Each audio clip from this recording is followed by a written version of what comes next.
با سلامی دیگر باره از دفتر مرکزی رادیو آزادی به همه شما بینندگان عزیز، آنهایی که این لحظه ها در آزادی ویدیو ما رو مستقیما تماشا دارید.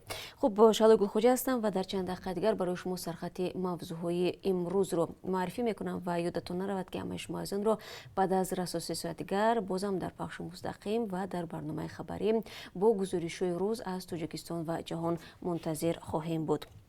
با توجه به آنکه روزهای اخیر چندین افراد شناخته کسب و کار مختلف، وزیر و منصبداران بلندپایه کشورهای گوناگون عالم گرفتاری کرونا ویروس شدند، در این باره برای شما امروز معلومات بیشتر خواهیم داد و همزمان با کمک همکارانمان در دوشنبه میبینیم که تا کجا ساکنان درباره ویروس نو اطلاع کامل دارند و به این بیماری جدی مناسبت میکنند.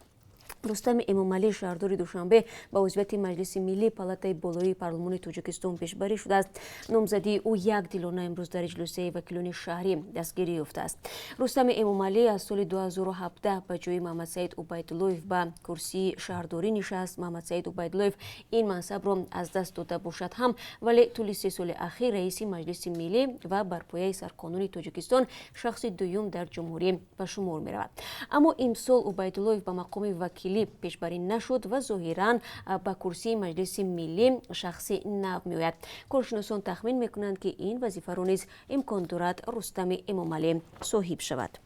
ازبکستان و تاجیکستان مشترکاً به تازه‌کنی کانال حصار شروع کردند. به اطلاع کمیته حالت‌های فوق‌العاده آب این کانال برای آبیاری چندین هزار گکتار زمین در ولایت سرخندریا ضرور است. هرچند کانال تا حدود نویه شهری نو می‌رود، ولی سپس توسط دریای قره‌طاق به ازبکستان آب کانال حصار انتقال می‌یابد.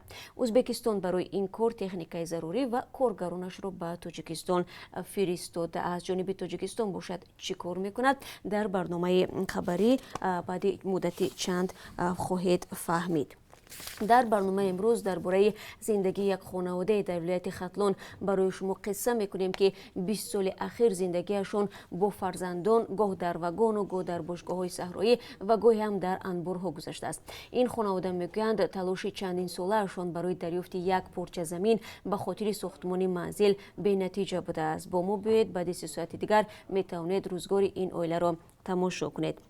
و نمایندگان اکادمی علم ها و کمیته زبان و اصلاحات تاجیکستان طرح نوی قاعده های املای زبان تاجیکی را آماده کردند، ولی به اعتراف برخی از اعضای گروه کاری در طرح نو نیز به بحث‌های کهنه نقطه گذاشته نشده است، از جمله در مسئله او و اوی درست. مقامات میگویند قرار است متن قاعده نوی املا پیش از تصویب در مطبوعات پوره نشر کرده شود تا ساکنان هم نظر خود را در این باره بیان کنند. اگر میخواهید در این باره تفصیلات بیشتر بگید، پس به سامانه رادیو آزادی بروید، زیر نشانی www.azadi.org.